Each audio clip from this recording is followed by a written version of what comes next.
ఈరోజు మనం volleyball history గురించి తెలుసుకుందాం. 1895లో వాలీబాల్ క్రీడను విలియం జి మార్గాన్ 1895లో విలియం జి మార్గాన్ అనే అతను కనుగొన్నాడు. 1895లో ప్రారంభంలో 9 మంది క్రీడాకారులతో టెన్నిస్ కోర్టులో ఆడేవారు ప్రారంభంలో.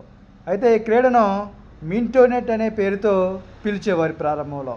తర్వాత కాలంలో డాక్టర్ ఏఎస్ ఆయిస్టెడ్ ఈ క్రీడకు వాలీబాల్ అని నామకరణం చేయడం జరిగింది. డాక్టర్ ఏఎస్ ఆయిస్టెడ్ ఈ క్రీడకు వాలీబాల్ అనే నామకరణం చేశాడు. 1920లో నియమ నిబంధనలు రూల్స్ అండ్ రెగ్యులేషన్స్ ఏర్పరిచి ఆధునిక వాలీబాల్గా 6+6గా చేశారు. అంటే 6 మెయిన్ ప్లేయర్స్, 6 సబ్స్టిట్యూట్ ప్లేయర్స్. 1920లోనే ఈ క్రీడ మన ఇండియాకు వచ్చింది. 1947లో FIVB స్థాపించబడింది, federation of international the volleyball.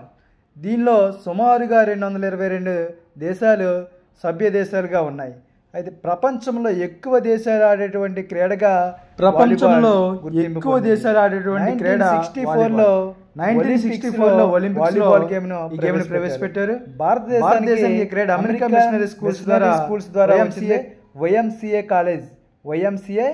College ద్వారా రావడం జరిగింది. 1951లో వాలీబాల్ ఫెడరేషన్ ఆఫ్ ఇండియా స్థాపించబడింది. 1951లో స్థాపించబడింది. 1952లో పురుషుల జాతీయ పోటీలు నిర్వహించారు. ఆ తర్వాత సంవత్సరమే 1953లో ఉమెన్ నేషనల్ పోటీలను ప్రారంభించారు. ఆసియా క్రీడల్లో 1958లో పురుషులకు, 1962లో మహిళలకు ప్రవేశపెట్టడం జరిగింది. వాలీబాల్ యొక్క motto get involved, keep the ball flying. Okay friends, మరొక వీడియోలో వేరే గేమ్ యొక్క హిస్టరీ గురించి కూడా తెలుసుకుందాం.